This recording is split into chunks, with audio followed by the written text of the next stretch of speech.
afternoon. It's Andrew O'Donnell, Supercharged Stocks.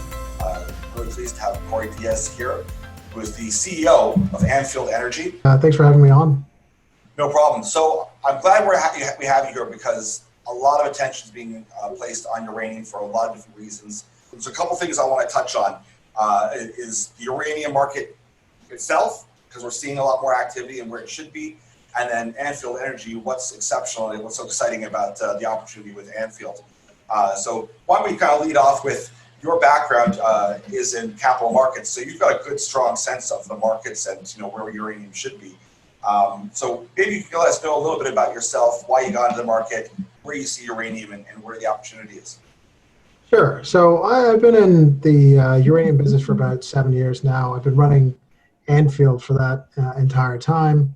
I did join the corporate issuer side of the business from the capital market side back in 2012 or late 2012, early 2013. At that time, Anfield was actually a copper company.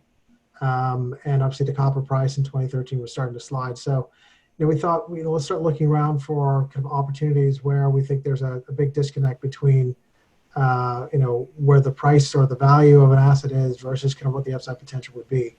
And when you look at, each sector, there's no better sector with kind of a risk reward, combination with, than uranium. And, back in 2013, we started looking at, assets in the U.S. Because obviously the U.S. is the biggest market, the biggest consumer of uranium. And we thought, there would be great opportunities to purchase or acquire assets there in order to address, kind of the supply-demand imbalance in the U.S. itself. So that's what we started doing, and we've been picking up assets along the way. We started back in 2014, engaged Uranium One. I'm sure you're familiar with Uranium One. It took us about 1.5 years to get a transaction closed with Uranium One, and that was the initial transaction where we acquired the Shooter Canyon Mill. The mill is one of only 3 licensed, permitted, and constructed mills in the U.S. So the scarcity value is pretty significant. We've also moved forward for about 1 year after that. We acquired some ISR properties, so in situ recovery properties from Uranium One, because of where the market was sitting. So, when we bought the hard rock assets, the Shooter Mill, Velvet Wood, et cetera, the uranium price was probably in the mid-30s. But that was kind of the high point.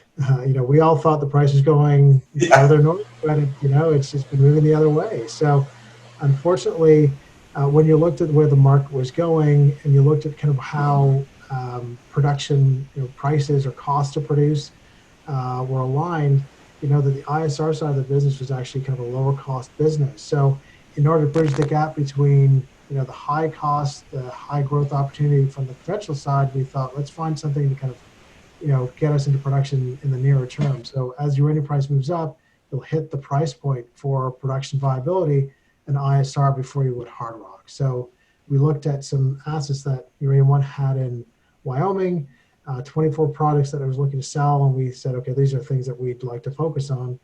So let's acquire those.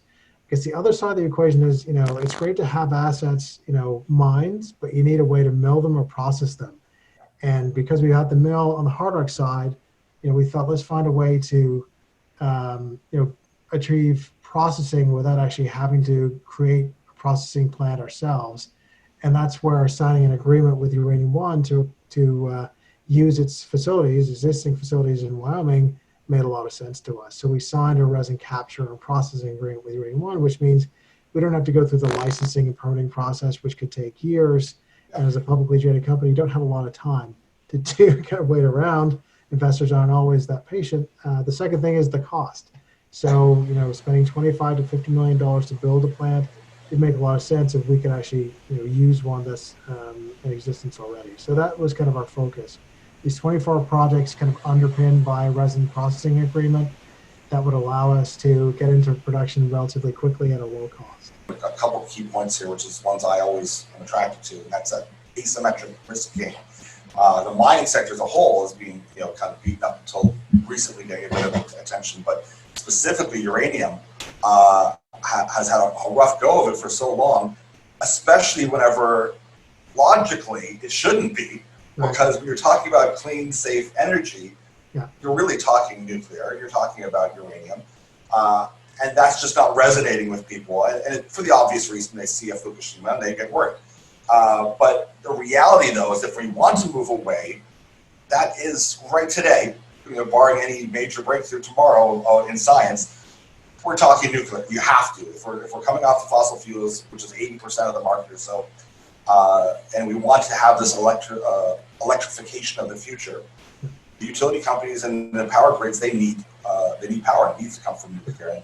And one would think logically, not only should that market be moving a lot faster right now, and thank God it is getting attention, the chain of custody, like I like to call it, actually matters now as well. So having an American asset with the U.S. having the greatest need for power is by far much more attractive than even someone saying, well, Kazakhstan has 40% of the supply or 60%. Well, that's still, they have to transport it, get it to the U.S. All these things are much more onerous, much more difficult nowadays, and people are understanding that chain of where things come from actually matters now. So having a project that has not only a short-term, near-term potential with the leverage of using Uranium One's assets and mill and getting the work done there, also with the kind of, I'm not to say blue sky, but with the bigger, longer-term focus, means that there's a pretty big potential upside with looking at Anfield in particular. Absolutely. Look, and you touched on a couple of good points there. Look, the market itself, Kazakhstan, has the lion's share of the market. It's one thing, but there is a risk. There's a country risk. We've seen it through COVID. Supply chains break down, so that's a big risk. I think another point, related to the market is that, when you're talking baseload power, clean baseload power, there's nothing that can compare to uranium and nuclear. With nuclear, you can run plants. There's a huge upfront cost, obviously, but the sunk cost, when you look at it over an 80-year span of the life of a nuclear plant, I mean, I think it's reasonable in a number of ways. So, as much as renewables are clean, they're not baseload power. So you're always going to need another source to supplement, some kind of renewable. So, nuclear always has to be part of the mix. I know people are reluctant because they look at Fukushima, they look at, Chernobyl. These are black swan events that, happen every so often. And that's the other thing about nuclear and uranium is that people don't pay a lot of attention to the market. It's a very small, niche market.